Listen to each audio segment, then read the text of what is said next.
Hi guys, it's Miko Martinez, and in this video, I want to talk to you about search intent. Search intent is incredibly important because if you don't understand it or get it done right, then you're never going to rank on Google. If you don't know who I am a Shopify SEO expert. I've been in the SEO industry for over 6 years now. I worked on over 200 plus projects, and I've scaled some of them to over 7 figures in annual revenue. Anyway, let's get to it. So search intent. When it comes to search intent, there's two perspectives you need to take into consideration. Number one, user intent. What are users really looking for when they type a specific keyword? And number two, Google's interpretation. What type of content does Google think users are looking for with this keyword? You need to understand both these perspectives to create content that satisfies both user needs and aligns with Google's expectations, right? And to understand search intent, you simply need to do a quick Google search. A quick Google search can reveal which type of content ranks highest for a certain search term and provides insight into what both users and Google expect. So let's just look at these few examples, right? Let's look at the first example, dental crown removal versus dental crown remover. Crown removal and dental crown remover. Oops, it's a little laggy. So you can see when it comes to the search term dental crown removal, it's how does a dentist remove a crown to replace it? How does a dentist remove a crown? How do dentists remove crowns? You even have a YouTube video of how to remove, your dental crowns, right? So you can clearly see this, search term, dental crown removal. The search intent is a question or informational post, right? A blog post about how to remove a dental crown. Here, on the other hand, dental crown remover, you have a different search intent, right? So here, these are shopping pages, right? They're collection pages or product pages of actual, like the tools used to remove dental crowns. So you can see how these two keywords are very similar, but have different search intent. Let's look at other examples. We have coconut oil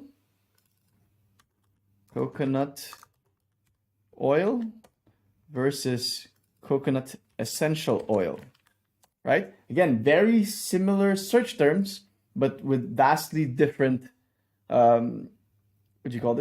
search intents, right? So for coconut oil, you have benefits, uses, controversy, then evidence-based health benefits of coconut oil, uses, side effects, etc. So again, here for coconut oil, you have informational content ranking. So you target this keyword with a informational blog post. For coconut essential oil, you can see that it's a little different. It's product pages, right? So it's Amazon, Air Oasis, Amazon, Walmart.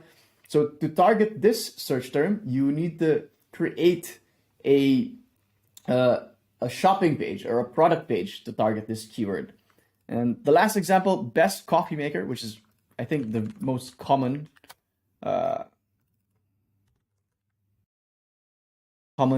form of search intent. Best coffee maker, which you can see is going to be a listicle of best coffee makers. So again, informational content, a blog post about the best coffee makers of 2024. You even have a YouTube video showing up here.